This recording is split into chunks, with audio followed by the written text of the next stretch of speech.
Hi guys, I'm Simon Collins, EDP Technical Director, and today we've got the pleasure of sitting down with Lawrie Dudfield and Micky Adams.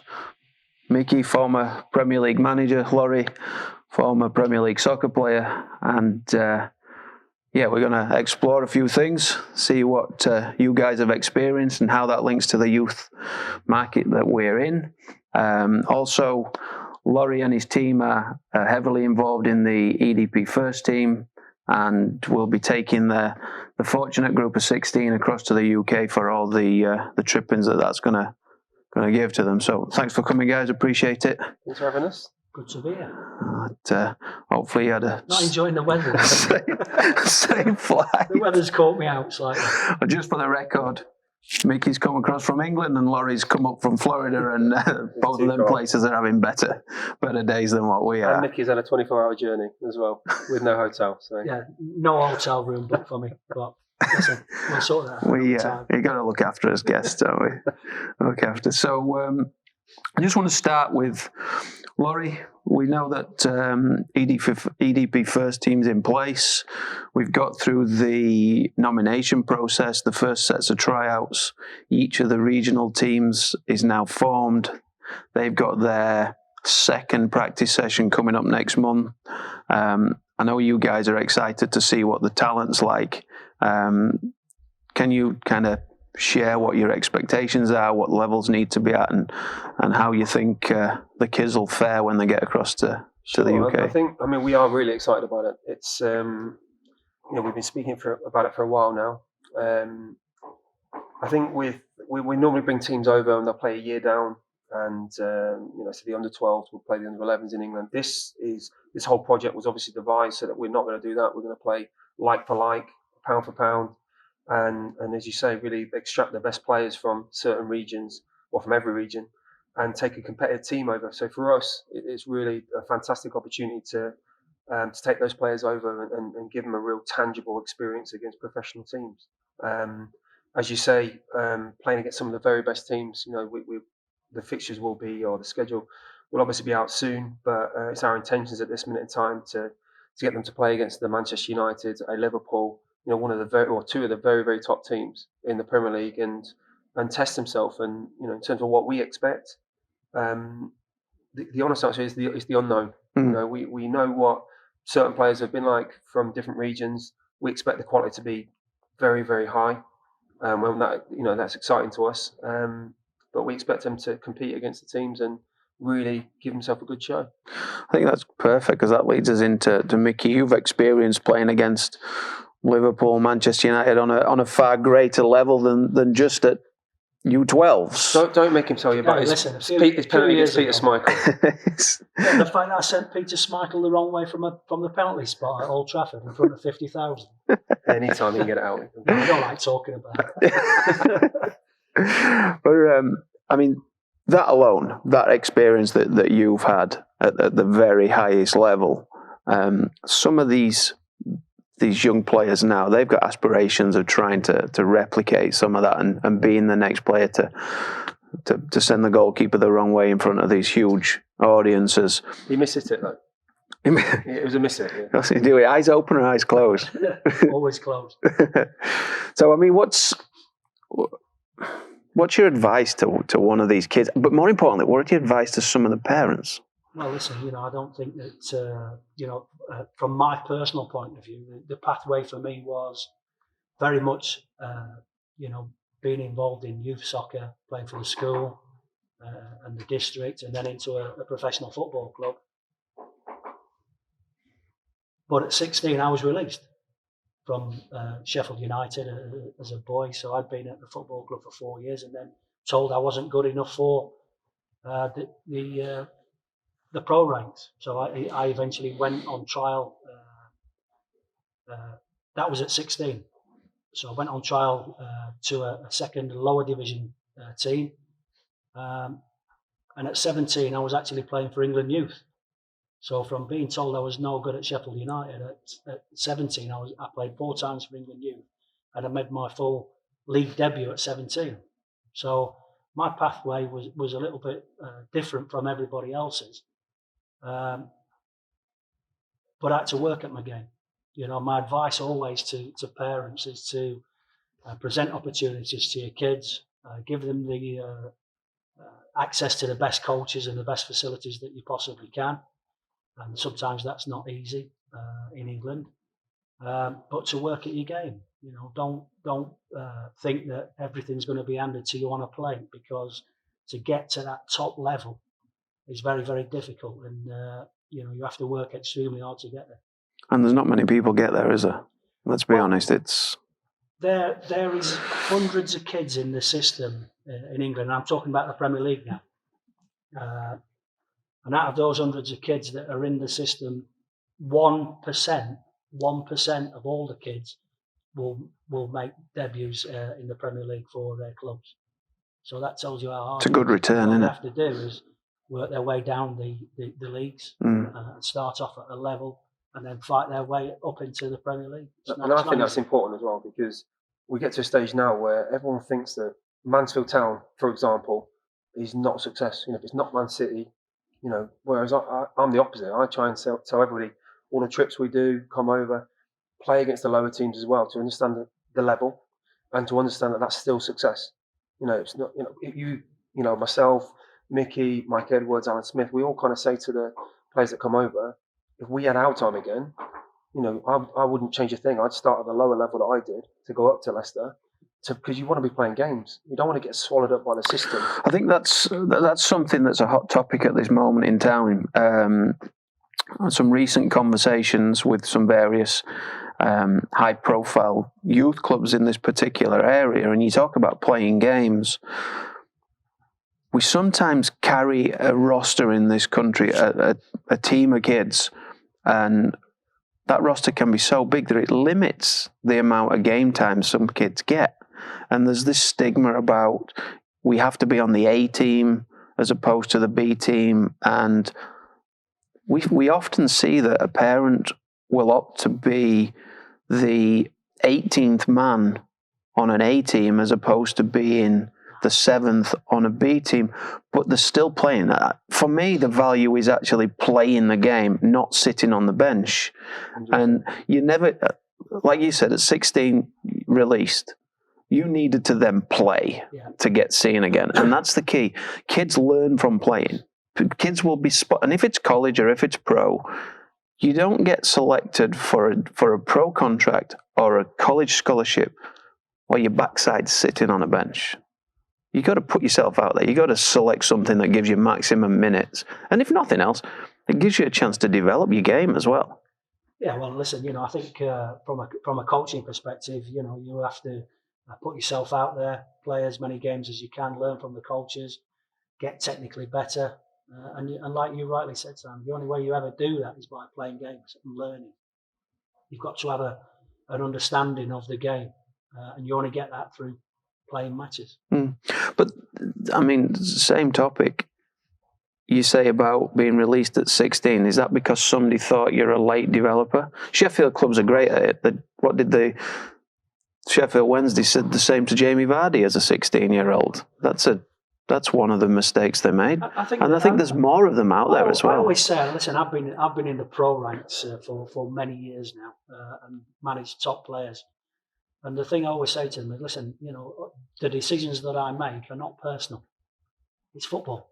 Everybody's got an opinion about the game. Everybody's got an opinion about who should be playing in the team.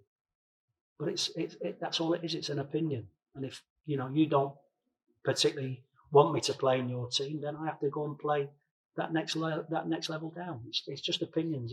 You should never take football personally. I think that's talking to pros now. No, but it still transfers into the youth game. And one of the things that's challenging for lots of mums and dads is they want their kids to be in an environment with their peers. And as you know, you be personal. My son, okay, he ain't the greatest kid on the team. He'll come on, do his little bit, and goes off. He's never going to be the greatest, but he absolutely loves the sport, loves playing, loves being out there, loves being with his friends. But likewise, I have some people sit further down the line from me, and their expectations are off the chart. We're gonna go to this club. We're gonna hit this level. We're gonna win this tournament. There's so many variables in this sport that can change what happens, and the mums and dads are stressed that my little kid's got to be a striker, because being a striker, you get all the glory. If he's a defender and he misses a tackle or misplaces a passes and it costs a goal, they think that everybody looks at them and it's their fault. Well, surely as a coach of do we not want to put these kids in that situation, because then we can teach them. Then through experience, it makes them stronger. That's how you learn the game. Yeah. You know, sometimes the cruelest lessons in football are when you've made a mistake. You have to learn the lesson. You know, who'd be a goalkeeper? Certainly not me. I mean, if they make a mistake, 9 times out of 10, it's in the back of the net. But they have to learn through making mistakes. So, from a coaching standpoint now, and this goes right the way through youth ranks through to professional. In the professional game, you'll analyse the game after, and you'll have all your people that come and give you the stats, and you'll zoom in on a particular thing that you didn't like. You might not have the same access to all this data in the youth side of it, but as a coach, you still recognise when something didn't quite work. That then becomes a teaching point for you. If we don't put these kids in that situation, there's no teaching points, i.e., they don't need us. So we've kind of got to make things hard for them to learn, to challenge them, to see if they can overcome these situations on their own, and then to see if we can educate and broaden the knowledge of what the game is. Well, I think you're spot on there, and I'm a big believer in coach education. You know, the fact is that we see, I don't know, take for instance in England, you see parents of players that take the team. No knowledge of the game, haven't been through any coaching badges, can't highlight mistakes. You know, so they've seen it on YouTube or on video somewhere where they've put a session on, but coaching is about analysing the session and picking out the good bits and the poor bits, and then rectifying the mistakes that are possibly made. And a lot of coaches are just session coaches.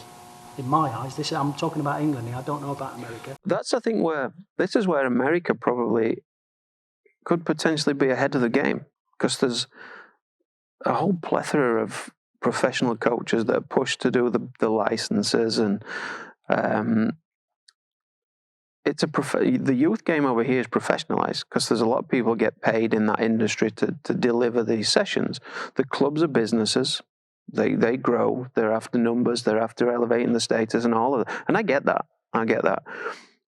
Whereas in England, it's a lot different. Your local teams by your dad, sometimes your mum, whoever can get there and wash the kit for the next week. And then you would play for your school, then your district, and then maybe the pro team would invite you to a school of excellence or somewhere else. Here, everything is professionalised. Structured. Correct. Yeah, good. I like that, because I think you've got to be a student of the game. You know, if you're a coach, you know, you want to pass your knowledge on to the kids. Sorry, mate. That's right. Going back to the player side of things, are you on about your son? And this is kind of my pet hate over here. We're on about what the pay-for-play system brings. You're saying, oh, my son's not a great footballer. Micky's going to tell a joke here, I'm sure, but I wasn't the best footballer. At 12, 13, even 14, I was sub for 25. 25, yeah. 12, 13, sorry, Micky's saying that because we missed each other at Leicester by a year, and he said that if he'd have had me, he'd have got rid of me straight away. Friends. 12, 13, 14, I was sub for my Sunday team. But something happened where I just went to play with my friends, dropped down, played games, and something happened that 2-year period. At 16, I was playing in the conference. You're saying about your son. I don't think we get into this thing over here where you've got to be the best player. Every single tour that we have over to England, the manager will say to me, look at this player and this player. Brilliant, they're the two ones, they're going to make it. And there's always some kid that's off the radar, not even mentioned, that comes through, can handle the style, and just develops much, much better and comes out with shell and handles it. And I think that's really important. We focus in America on the best players, but we've got to get out of the mentality. It's not, we're not, unless you're a Messi and a Ronaldo, and there's not going to be, with the greatest respect, there's not going to be another, doubtful one of them two. we're stuck on just developing the best players, not the hardest workers. You're right. And I use my son as an example because I wanted to people to realise it's personal. Yeah. This game's right, but by no means would I want to put pressure on him to achieve anything other than what he wants to achieve himself. Just for the record, he's 9. Yeah, exactly. Yeah. He's so enthusiastic. He just wants to go and play, and that's what it's about. But to your point, there's all sorts of factors going to affect any kid's development. They're going to go through puberty. They're going to be affected with school. They're going to find girls. They're going to get into issues with whoever. And all these things affect what happens in a game. And as a manager, and I'm sure you've seen this, you'll have had an up-and-coming star coming through.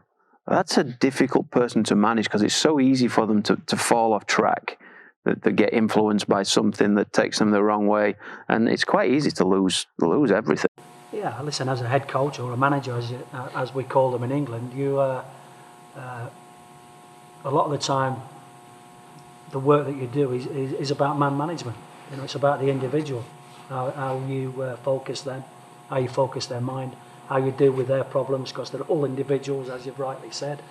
They're all different, you know, and 9 times out of 10 you're dealing with off-field problems rather than on-field problems. But that's all part of modern day management, unfortunately. Snowflakes. That's the snowflakes. That's what they call them now. Mm. Although they don't like being called snowflakes. Snowflakes. And that's what's outside. There's a whole bunch of them flying around. But so we'll just flip back to the first team then. So there's no pressure on these guys to perform, other than we want to show them a culture that maybe they've not experienced yet. The US is still very much in its infancy, and we're all learning, and I include myself in this, we're all learning what's best for the kids and what's the right pathway. It's heavily biased towards college, other parts of the world that heavily biased towards turning pro.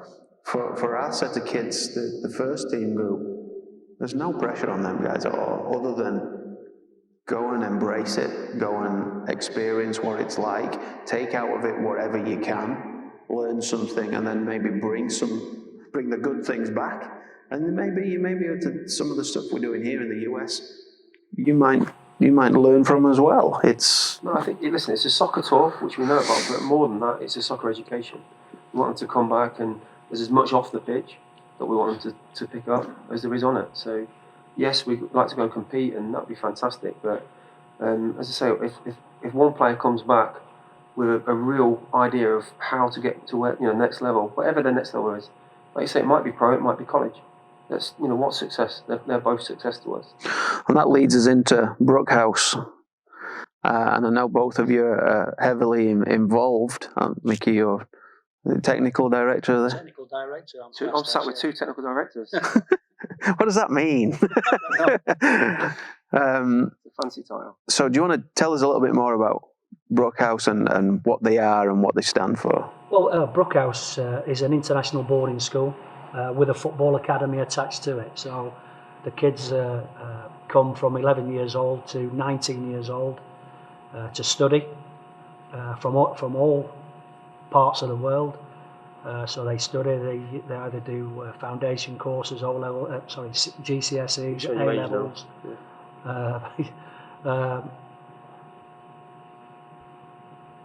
They do that in the morning. Then in the afternoon, they have the football coaching. So they do all their studies in the morning. Afternoon is spent either on the training ground or in the gym. So technically, tactically, physically, mentally, we do all that sort of mental training, and that's for 6 days a week. They also play games, and play the top college teams. But part of my role really is to highlight the supposed better players and try and get them into professional football clubs. Now that can either be in England if they've got the relevant passports, or if they've not, then we take them abroad. And last year, from an intake, of about 40, we had 7 signed for professional clubs at various levels throughout Europe. So, we've got one in Sweden, one in Belgium, one in France. So it's a real showcase school for them to develop their football talent. But what we always have to insist on is that their grades and their homework is all done properly.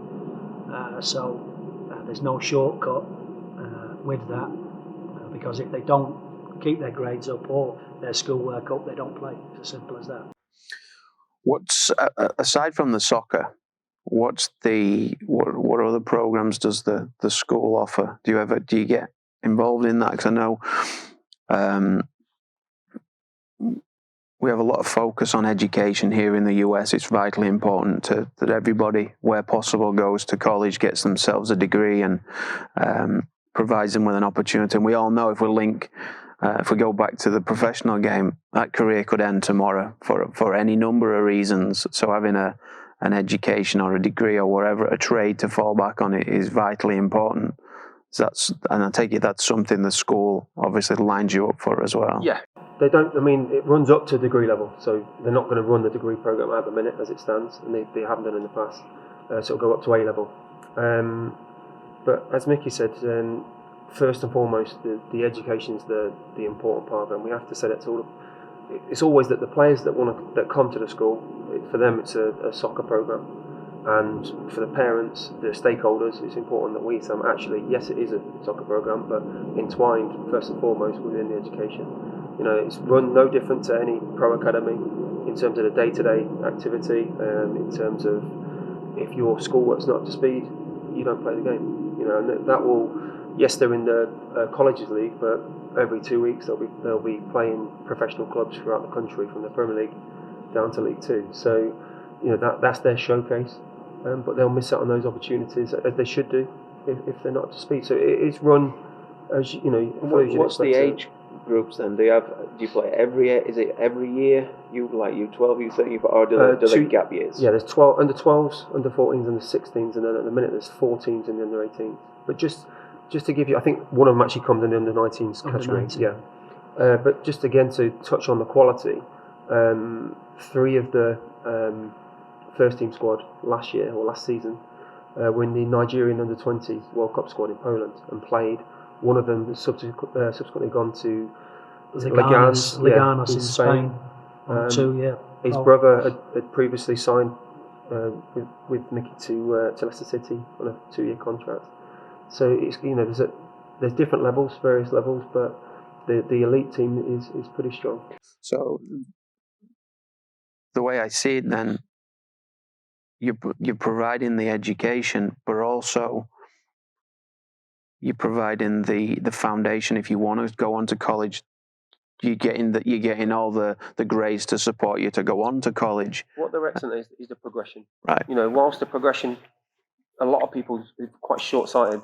They'll do the education, right, we're done with them, they're too old now. Whereas the school, Brookhouse don't see it like that. Brookhouse and Giles Williams, the CEO in particular, are very good at placing people afterwards and making sure, yes, it's not us, but we've got them to this position.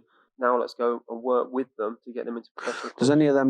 Have you had any of them that's been there come and be placed in colleges in the US as of yet? No, because America's a new market for Brookhouse. There's a couple of 2 Americans. One would have been in the U16 national pool, without doubt. He's Indy. You've seen him in India. Very, very good player. Both of the 2 lads that came over actually very good from America.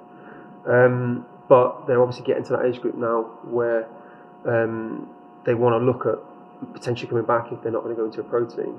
But for the rest of the players from across the world, they've never fancied, until this year, they've never really fancied coming over to America. It was almost seen as a backward step. So I've been kind of showcasing it for the last 12 months, really. I've been in and presented, and they've asked me to do it again in January coming up.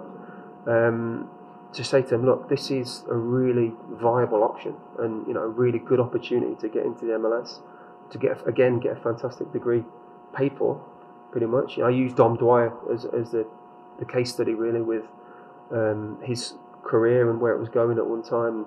Came to school in America and became, he's played for the national team now, married the one of the American female players, as we all know, and formerly moved to Orlando City. So it worked out pretty well for him. Do you know what I mean? So there's no reason why people shouldn't be looking at that example and thinking, okay, maybe I'm not quite ready for League Two or whatever it may be yet, or a professional club in England, but I could go over to carry on my education and really give it a good shot in the MLS. There is lots of opportunities. They say this is the land of opportunity, and it is. For coaches as well. Correct. Yeah. Holistically, everybody gets a chance. That brings me on to something that we have here in the US. We have an age group, a team at every age, U9s, 10s, 11s, 12s, 13s, 14s, through to 19s. The USL, they're bringing in their academy, which is going to go, if you're 16, your team's going to be a U19, so it'll be made of a percentage of 19-year-olds, 18, 17, and 16. This is not something we're unfamiliar with, given that in most parts of Europe, you would leave school at 16 for the most part, and you would either be a scholar or a pro, wherever it may be, and you would be playing either in the U19s, as it were at the time. And I often use the term, if you're good enough, you're old enough. And I think that one thing that the US player needs to experience is that opportunity at a 16, 17-year-old to play with players that's far older than they are. Play with the 19-year-olds. Play with the reserve teams that we used to play. That's your learning ground. That's where you learn all the fineries of what being a professional athlete is, and you know exactly what I'm referring to. Yeah, I agree with you. You're looking at the senior pros, if you like, who are stepping down into a reserve leagues or an under-23 leagues to teach the youngsters about, you know, the what it's like to be a pro. You know, when you're making a mistake, hey, come on, forget that. Let's move on. You know, so it was always a good system, and particularly in the olden days when you were playing and I was playing, when the reserve boys used to come and help the young pros out. That's how you learn. You know, you learn it on the training ground, you learn it playing. We've already talked about that, and you learn it off the people, your peers, the ones that are deemed better than you and have got where you're striving to get to.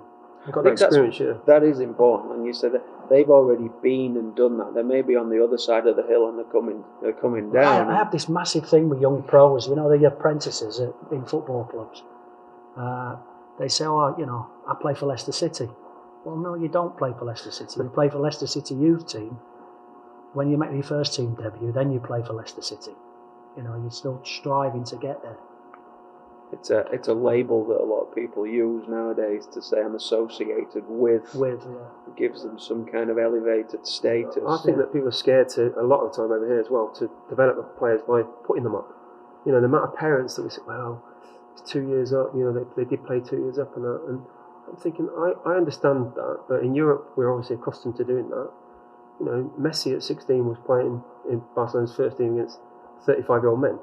And we're still ripping them apart. You know, there's Wayne Rooney at 16. Yes, Wayne Rooney at 16 was developed. I know Michael Owen. Physically lists. There's a huge list there.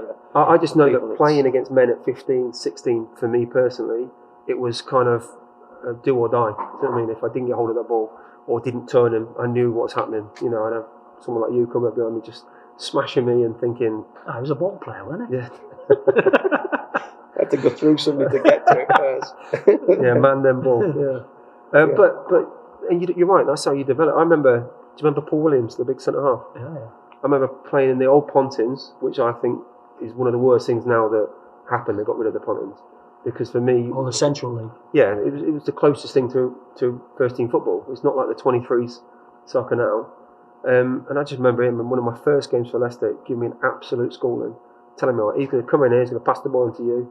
And as he's done exactly that. He stepped in front of me and... then you think, I've got to get better. If I don't, I've not got a chance. It's the reading of a game, isn't it? The older guys, you put them in a race, the young kids win every time. You put them on a field and the whistle goes, it's game day, and all of a sudden these older guys come to life. And it's not because they're running around.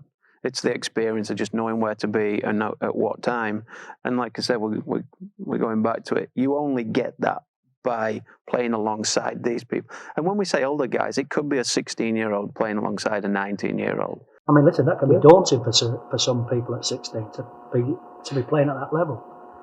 But you know, they've got to learn. Physically, got to get stronger. And everybody benefits then. If we're selfish now about the US, our national team's not exactly pulling any trees up at this particular moment in time. We're struggling over here to Well, gain. if we talk about soccer in America, we talk about the ladies, don't we? They're going. We do. Yeah. Well, that's because they're successful. Yeah. And what a fantastic team, I have to say. Really enjoyed watching them. And that's why a few meetings I've had with US soccer, they refer to the programs as we have a ladies program and a men's program. Yeah. And then they highlight the fact that we said the ladies first because it's doing far better than what the men's are. But yet, from a participation, we have 330 million people living in this country. But the problem is, how do we one get person that's really showing what they can do in the Premier League? But how do we get and that's only just Pulisic, I saw him on Saturday. He was excellent. But the problem is, how do we get the best? There is 330 million playing sports, and obviously soccer's in the top, broken into the top 4 for participation now. But I still don't believe that we're getting the best athletes playing soccer. I still think there's a lot of, within the States that they're not, the best athletes aren't necessarily playing soccer. And I don't know how that we can transfer that over. We've got a big job to do over here in accessing some of the talented kids, and the talented kids could be far in outreach areas, in inner city areas. It could be anywhere. That's no different to saying you live in a country village in Yorkshire or you live in the middle of Manchester. Access to the sport's not easy for some people. Plus, also, this place is so big. Logistically, getting the competitive teams matched up is a challenge. It means travel. It means huge expense to some people. So, unfortunately, money helps. How does that work people. then? Pay to play. The fact is that in England, go and play. It's a great question.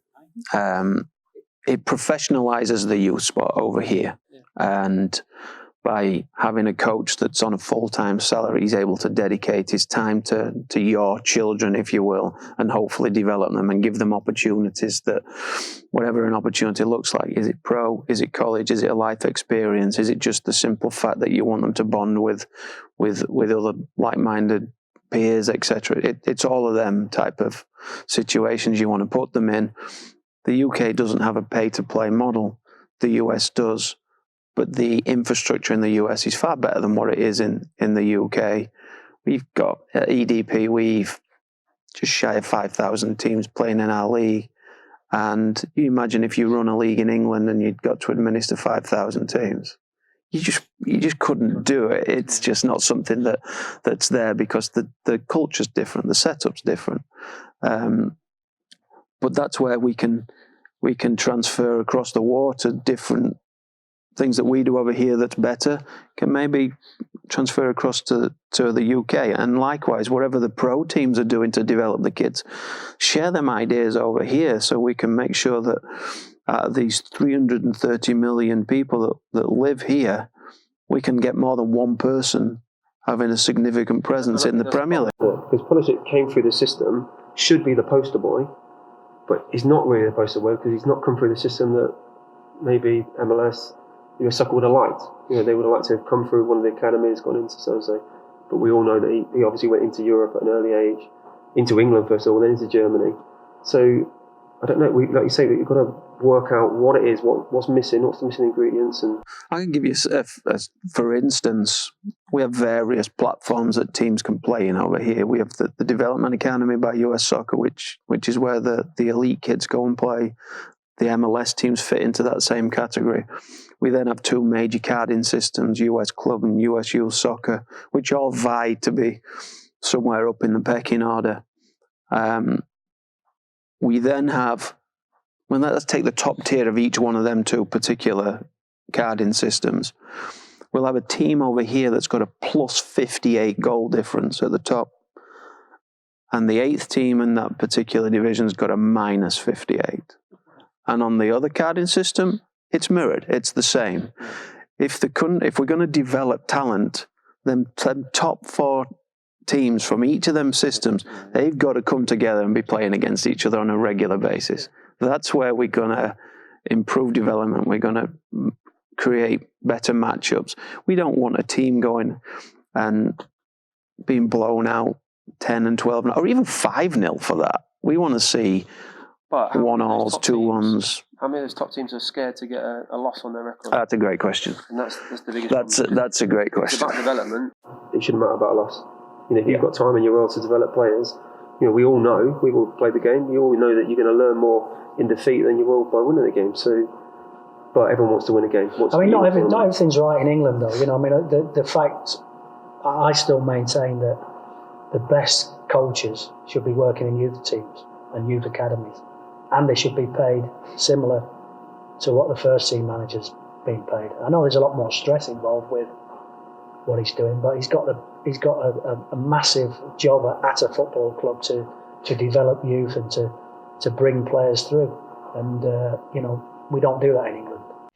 As a manager, you're managing Leicester in the Premier League now. Long time ago. Long time. It's still there though. You're focusing on what your key squad of 24 players, or wherever it would have been at the Probably time. less than that at that time. All right. How much focus did you put on the kids? Not a great deal, I have to admit. My focus was on getting results. If you don't get results in the pro ranks, you're cut, you're gone, you're sacked. We've just seen that this last few weeks. It's a ruthless business. So it's very rare that you can focus on what's happening in the academy. Having said that, Harry Maguire at Sheffield United, when I was managing at Sheffield United, I gave him his debut at 17. But Harry only got his opportunity because at that time the team wasn't doing very well, and the youth team had got through to the FA Youth Cup final, and everybody was saying, listen, we need to get more of these kids into the first team. So I threw him in at 17. Now, if he'd have told me he was going to be worth £84 million, I would have said no chance. You didn't coach him to that level? Not really, no. But I had the opportunity to throw him in there because results weren't going well, and that's what tends to happen in England. When results are not going well, people want to see homegrown talent in the side, and I was lucky that I could afford him a debut. We've got 30-ish MLS clubs currently top tier of professional sport over here. Each of them has its own development academy. They've all got some homegrown talents playing in them. How many? If you were to give a ratio, and I know it's a difficult question, the Premier League changed. All of a sudden it was, yeah, exactly. Right, that it was non-Europeans. You'd give limited to 2 or something like that back in the day. Now, it's a mix, isn't it? It's made up of all cultures, all nations, you name it.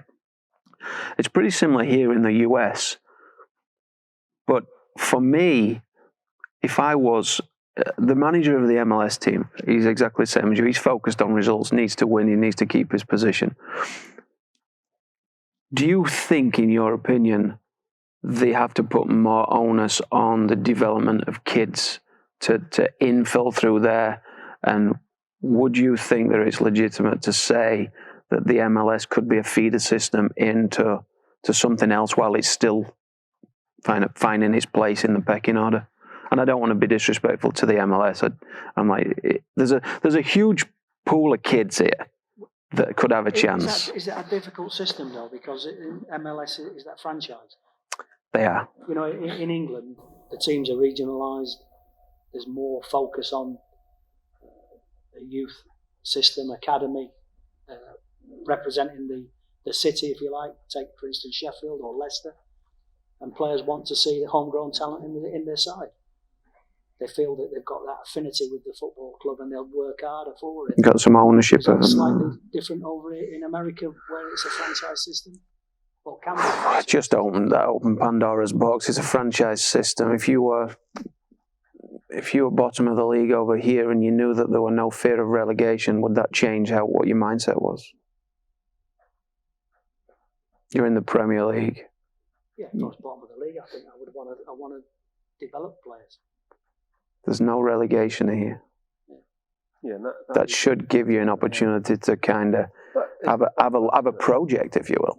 So you're on about Philadelphia Union. I don't know how many players. Everyone tells me how good that infrastructure is, and they have a clear pathway. And I'd love to see the stats of how many players have come through that system and gone into the first team. We've done a lot of work with DC United. Their business model is very different. They're not really looking at that. They want to get the players out and into Europe and sell the players on. Well, they can. They make no bones about that. So each club's different, isn't it? How you do it. I know I've spoken to the MLS on a few occasions, and that they're saying the same thing. They're looking to connect with the youth landscape a little bit more, but from a youth club perspective that spends all these number of years developing these kids that then hit the higher ranks, they turn pro, and then they get sold on to wherever. The youth side of it feels somewhat put out because there's no recognition for all them years that they've spent developing these kids, the hard work. I mean, I don't necessarily think there's a window of opportunity for them to make money on that, but certainly some recognition for what they've done and being proud of the fact that they're a feeder system into or put one of these kids on that pathway to wherever they're going to be. I think like DC was saying that they get. I think it's like they get a certain amount, don't they? I think whether it's homegrown 30,000 or whatever it may be, going into Europe, they get that. But then obviously when you go to the first team, if they come through the youth system and get sold, they get 100% of the fee, don't they? But if it's somebody you sign, you only get 60% of it. I think the MLS take 40% of it. So you look at Almiron, who went to Newcastle, 60% or 40% went to the MLS. Imagine you were the club the local league club that developed that kid from being 7-year-old through to being 18. That's what I'm saying. So there's a great opportunity to bring these developed players and get 100%. You should be rewarded for that. Correct. They do that in England. Yeah. For how many years you're at a club, it's called. Every player's got a football passport, and that filters down into his youth games from 9 to 18 years old. So. Is that if you're in the academy system, though? Yeah, it can be, or if they're sold. Yeah. Mm. So if you imagine if you are not an academy that's linked to a pro club, a non-pro academy club. You're the professional club, and I'm the local youth club for, if you like. Even if I'm a local youth club. And you should be. You're right. Over here, the way it's set up as a business, you should be as well. Yeah, I agree totally. Mm. Particularly if you're poached by a pro club. See, that's where when we talk about what wanders over here, can it be shared with somebody over there? Cross-pollinate some of the ideas. It'd be interesting to see what goes in the future, because I know there's conversations going on about how that's going to pan out. The MLS want to create more opportunities for kids from local teams to progress. That they see themselves as the cherry on top, if you will, and probably rightly so. And this all should feed into US soccer's mission of competing on a world stage, and hopefully they can figure whatever it is they're trying to figure out. Yeah, it seems to be. Look at them, whatever you think of the national team, it's not better than it was in '94 when you had top players scattered around Europe. With Rayner, McBride, and John Hart, and all these players that came over, and all the many goalkeepers that have come over. You've got, it was a decent squad at Lallis, obviously in Italy, and all these players playing at a decent level. And I don't see players playing at that level now. And yet, there's billions being spent on the sport. So something's not quite right, is it, in a minute? No, but I think the fact that we've got lots of people talking about it. Yeah. The influence, such as you guys coming over and giving your insight, and I know you've got a few days now where you're going to be going around talking to some clubs and sharing some of the things that you guys have got on offer, and hopefully they'll have the similar type dialogue and ask you the questions, because I think it's important for the US to understand that there's a different way, not necessarily the right way, but there's a different way. Yeah, we don't come over here preaching that we know everything about the game. We just offer our insight. And because Micky always said he would have cut me, and that shows he knows absolutely nothing about. I'll probably rescued you, don't I? Yeah. How many players did you cut? Oh, man. See, Some I see now, and I don't. And they say, "What about you? Remember when you transfer listed me? I don't even know they are." see, I know I've heard stories about certain Micky Adams that if he was to speak to some of the youth teams in the way that he used to speak in a dressing room. Listen, times have changed. They're all true. Yeah. Times have changed now. I mean, the game has changed dramatically from when. I used to have a manager who came into the dressing room after the game and send you up to have a couple of pints. This is after a game in the Premier League, by the way. Go and have a couple of pints, and then when he came down, he wanted to tell you how you play. He didn't want somebody blowing smoke up there. He wanted to be the one that good, bad. I won't tell you what he said, but he went around the whole dressing room telling you what he thought of you an hour after the game. Honesty. But you know what? If he said, listen, I wasn't very good that day, you know what I wanted to do on the Monday? I wanted to come back in, train hard and prove to him that I wasn't what he thought I was the week before. I think on that note, mentality. I think on that note, that's perfect, because the whole thing that we're trying to take away from here is it's not a perfect science. You're never going to have your A game every single week. You're going to come up against adversity a lot of the times, and for goodness sake, you lose more than you win. And I think if we can just share some of them ideas and people are a little bit more comfortable in the fact that it's going to be a hard path for some of these kids. I think it's hit on the head then. We're not coming over saying that we're all this and all that, because we don't claim to be, But what a large part of the game that's missing here, I think, is honesty. People are can be easily offended with an honest answer of how they play, where they're at the minute. Just because we're saying they're here at the minute and the parents want them to be here, doesn't mean they can't get there. Mm. But I think a huge part of this game is honesty, and that's certainly what we'll bring over. I think it's honesty and setting standards. Set your own standards. When you go onto a training ground, you might have some players who you play with that don't really fancy it today. Well, ignore them. You set your own standard. You go out there, you turn and work as hard as you possibly can. Come off that training ground, look yourself in the mirror and say, listen, I've given my coach everything there. Be the best you can be. Be the best you can be. There's too many people who find excuses to fail. I think the best players here, there can be quite a big difference with the best players.